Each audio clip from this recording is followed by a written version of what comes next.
Jadi pertama apa yang disampaikan oleh kuasa hukum pemohon, ada yang tidak dibacakan dan dianggap merupakan bagian yang tidak terpisahkan dari permohonan ini yang sudah tertulis atau mungkin nanti yang akan diperbaiki kembali.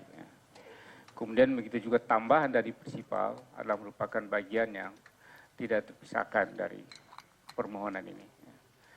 Semua proses di mahkamah ini adalah proses hukum berdasarkan pembuktian dan juga nanti dalil-dalil masing-masing pihak, pemohon, termohon, dan pihak terkait, dan penilaian mahkamah akan hanya berdasarkan pada bukti-bukti yang diajukan oleh para pihak.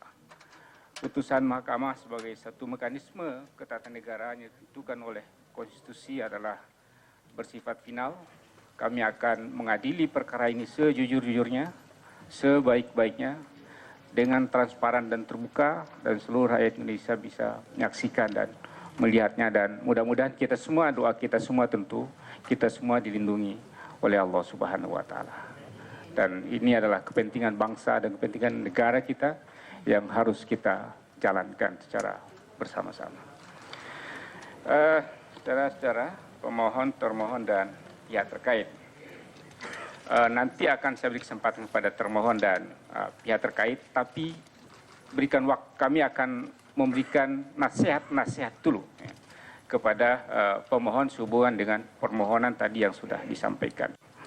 Pertama, memang setelah kami mendengar penjelasan lisan dari pemohon terhadap permohonan yang diajukan secara tertulis, baik yang pertama sekali diajukan maupun yang diajukan yang kedua kali dalam perubahan, memang ada banyak perubahan yang dilakukan. Namun demikian, kami perlu menyampaikan secara umum, saya sampaikan, nanti akan sampaikan juga oleh para hakim yang lain, secara sistematika permohonan sudah sesuai dengan sistematika yang ditentukan dalam hukum acara di Mahkamah Konstitusi tentang pengajuan permohonan. Kemudian yang kedua, apa yang kami temukan dalam permohonan yang tertulis sebelumnya, baik permohonan awal maupun juga dalam perbaikan, yang kami temukan yang perlu saudara perbaiki, disempurnakan, ada yang tidak sinkronisasi antara petitum dan posita. Mungkin tadi di dalam penjelasan lisan sudah dilakukan, tapi intinya kami menemukan ada yang dalam bagian positanya begitu meluas, tapi dalam bagian petitumnya tidak mencakup seluruh apa yang dikemukakan dalam bagian posita. Ini untuk penyempurnaan permohonan. Kemudian tadi saya mendengar bahwa ada 3 alternatif petitum yang disampaikan. Pertama adalah penetapan perolehan suara yang benar menurut pemohon. Tadi sudah disampaikan secara jelas. Ya, tentu ini proses pembuktian nanti dan kita akan mendengar juga jawaban dari termohon dan pihak terkait. Kemudian yang kedua, pemungutan suara ulang untuk seluruh TPS di seluruh Indonesia. Yang saya ingat yang kedua catatannya. Kemudian yang ketiga adalah pemungutan suara ulang untuk beberapa provinsi. Ya. Tadi catatannya ada 8 provinsi, tapi tidak seluruh kabupaten. Di sebagian kabupaten ada juga hanya untuk sebagian TPS. Kami rangkum di sini. Itulah inti permohonan tadi mengenai petitumnya. Tapi kami ingin sampaikan bahwa perlu ada sinkronisasi itu. Dalil permohonan adalah satu uraian, satu napas dengan nanti dalam petitum. Ya, itu intinya. Itu yang saya bisa sampaikan secara umum. Mungkin dari yang lain. Silakan, Pak Fadil. Mohon izin, mungkin sebentar. Dengar dulu, nanti akan diberi kesempatan untuk memberikan komentar. Saya agak lebih teknis dibanding yang mulia ketua. Yang pertama dari halaman 1 yang naskah yang disampaikan kepada Mahkamah diterima tanggal 26 Juli. Tadi saya mencatat yang pokok-pokoknya dibacakan oleh kuasa hukum tidak persis. Itu catatan umumnya dan diakui oleh kuasa tadi. Kemudian secara teknis yang lebih detail, halaman 1 misalnya, perkenankan kami yang bertanda tangan di bawah ini pasangan calon presiden. Ternyata yang bertanda tangan itu kuasanya. Kan mestinya tidak usah pakai yang bertanda tangan. Kemudian pada halaman 5, agak lebih teknis memang tapi penting. Kalau permohonan itu disusun secara silogisme, ini baru ada premis mayor. Premis minornya tidak ada, tapi sudah ada kesimpulan. Nah, itu. Premis minornya seharusnya itu kasus konkret apa yang saudara hadapi. Itu soal kewenangan. Lalu soal kedudukan hukum sama. Jadi kerugian berdasarkan pasal 51 Undang-Undang Mahkamah Konstitusi tidak ada uraiannya di sini. Oleh karena itu, kalau ada hal yang perlu dilengkapi, disitulah tempatnya. Tersebut di dalam halaman 5. Kalau halaman 6, pemohon secara tertulis menggunakan angka Arab 4. Kemudian diikuti dengan huruf A besar. Tapi saya cari B-nya nggak ada. B-nya nggak ada. Oleh karena itu, dan bahkan kalau dikaitkan dengan halaman 7, ini kembar. Ada angka Arab 5 yang elaborasinya merupakan angka Arab lagi 4.3. Itu lalu 5-nya itu diposisikan sebagai apa? Mestinya itu bisa dikonsolidasi. Dan pada halaman 9, pemohon sejak dari halaman 7 sepertinya bermaksud ada sub-sub judul dalam pokok permohonan. Sebaiknya itu ditata berdasarkan angka-angka tadi, apakah mau menggunakan angka Arab atau mau menggunakan angka Romawi atau huruf. Ini penting dari perspektif hukum acara karena termohon nanti kalau menjawab mudah sasarannya dan Anda mengkontrol jawaban termohon terhadap permohonan Anda itu hal apa yang harus dibuktikan akan lebih mudah. Demikian juga pihak terkait. Dan last but not least-nya, hakim untuk meyakini yang benar.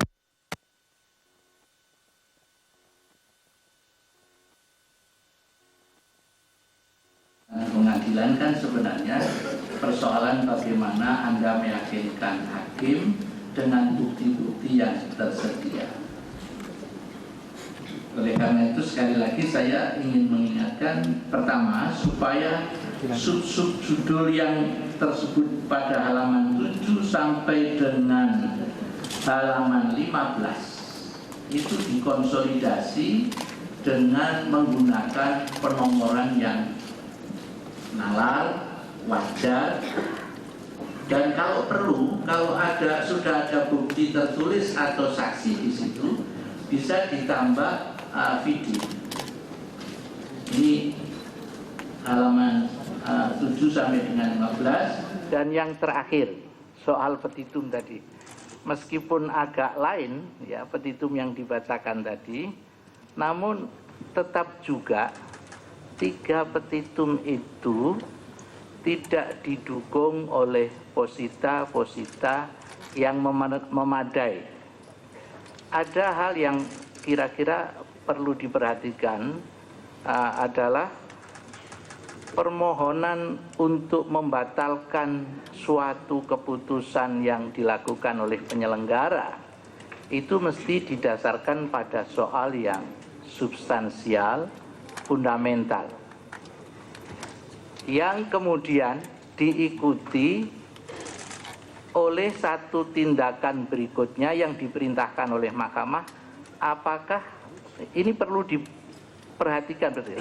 Apakah mahkamah perlu memerintahkan pemungutan suara ulang atau penghitungan suara ulang? Itu argumentasinya tentu berbeda. Dan dari semua petitum yang ada, saya kira nomor-nomornya bisa lebih disederhanakan, dikompilasi berdasarkan urutan yang nalar, wajar, dan rasional. Secara hukum tentunya. Terima kasih atas perhatian Anda, dan terima kasih Yang Mulia Ketua. Terima kasih Pak Fadil. Ya. Silakan Pak Muhammad Ali. Terima kasih Pak Ketua. Kita harus sama-sama yakin bahwa kita hanya diberi ilmu masing-masing sedikit. Hanya Allah yang Maha mengetahui. Kita ini terbatas ke belakang. Apalagi sebagai manusia yang daif. Mungkin karena keterburu-buruan dan lain-lain sehingga kita menulis salah atau keliru. Barangkali bisa dilihat permohonannya. Saya di halaman 6 tenggang waktu pengajuan permohonan. Ini sebenarnya tidak masalah, cuma kalimatnya yang tidak benar ini. Itu angka 1 ya. Baris 1, 2, 3, 4, 5, 6. Baris ke-6, baris kedua dari angka 2 di bawah itu. Bahwa perselisihan hasil pemilihan umum presiden dan wakil presiden adalah 3x24 jam setelah, bukan setelah Pak. Sejak justru. Yang setelah itu adalah pemilihan umum kepala daerah. Karena itu fatal Pak. Kenapa dia fatal? Kalau setelah itu hari berikutnya. Sedangkan sejak itu, sejak saat itu, jam itu. Itulah sebabnya di Mahkamah Konstitusi dipasangkan jam besar supaya jangan lewat. Bukan soal lewat, tapi fatalnya itu kalau salah. Jadi undang-undangnya sendiri pasal 74 ayat 3 itu dikatakan di sini, permohonan hanya dapat diajukan dalam jangka waktu paling lambat 3x24 jam sejak Komisi Pemilihan Umum. Bukan kalau Undang-Undang 3224 itu pasal 16 ayat 1 katakan keberatan terhadap penetapan pemilihan umum kepala daerah dan wakil kepala daerah hanya dapat diajukan oleh pasangan calon kepada Mahkamah Agung dulu itu dalam waktu paling lambat 3 hari setelah. Nah itu setelah itu artinya hari esoknya mulai dihitung. Nah, kalau sejak itu loh, sejak jam itu. Itu jadi ada keliru, mungkin diperbaiki nanti ya perbaikan. Jadi itu apa di halaman 6 ya Pak ya. Oke. Kemudian di halaman 8 di sini 4.8. Tolong dilihat baris kedua 4.8 ditemukan adanya penggelembungan bahasa Indonesia yang baik, penambahan Pak, begitu baiknya ya. Karena di bawah Anda mengatakan ditemukan pengurangan, nah itu yang benar. Jangan dengan penggonggosan, pengurangan lah, penambahan, oke? Iya diperbaiki nanti. Nah, saya katakan tadi manusia itu sifatnya keliru, ada apalagi terburu-buru. Di halaman 9 di sini ada terstruktur sistematis dan masif. Mohon maaf, di huruf kecilkan saja lah. Terstruktur dan masif Pak 1 S aja. Kalau bahasa Inggris masif memang 2 S-nya. Pakai V di belakang. Tapi kalau bahasa Indonesia sudah masif Pak, 1 huruf. 1 huruf S.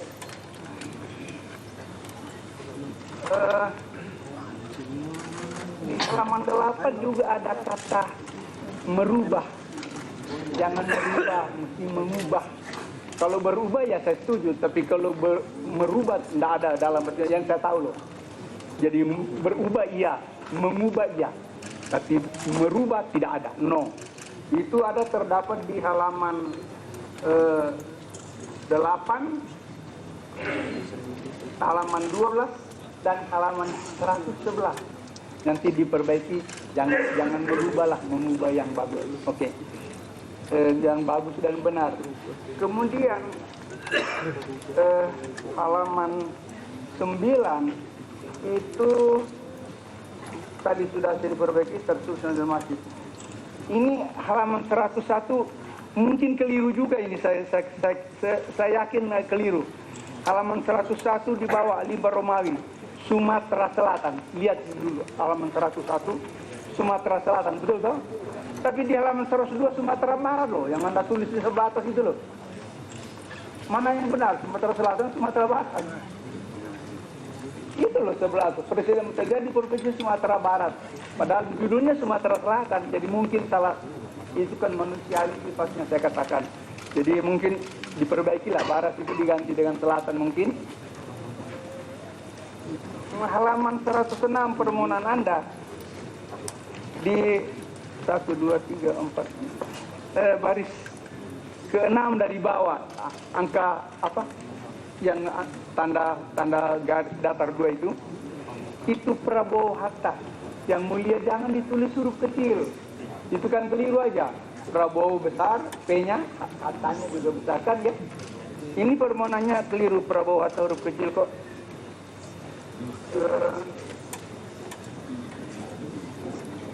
Halaman 115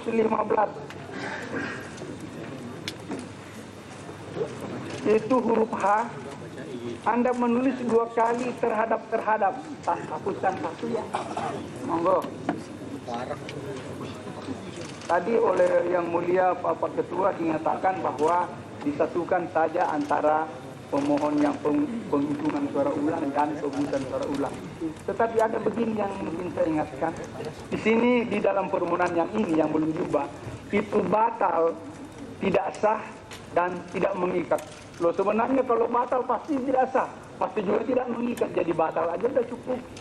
Batal putusan nomor sekian atau berita acara nomor sekian. Kalau dia sudah batal pasti tidak sah. Masa orang membatalkan kalau sah? Kan gitu. Nah kalau sah dia tetap mengikat. Kalau sudah batal tidak mengikat lagi dan tidak sah lagi. Mungkin satu aja di situ berkenasan. Terima kasih Pak Ketua. Baik. Ya, masih sebelah kiri lagi. Silakan. Terima kasih Pak Ketua. Saya hanya sedikit. Di halaman 1, 2 surat kuasa itu tim advokatnya berjumlah 110 orang ya.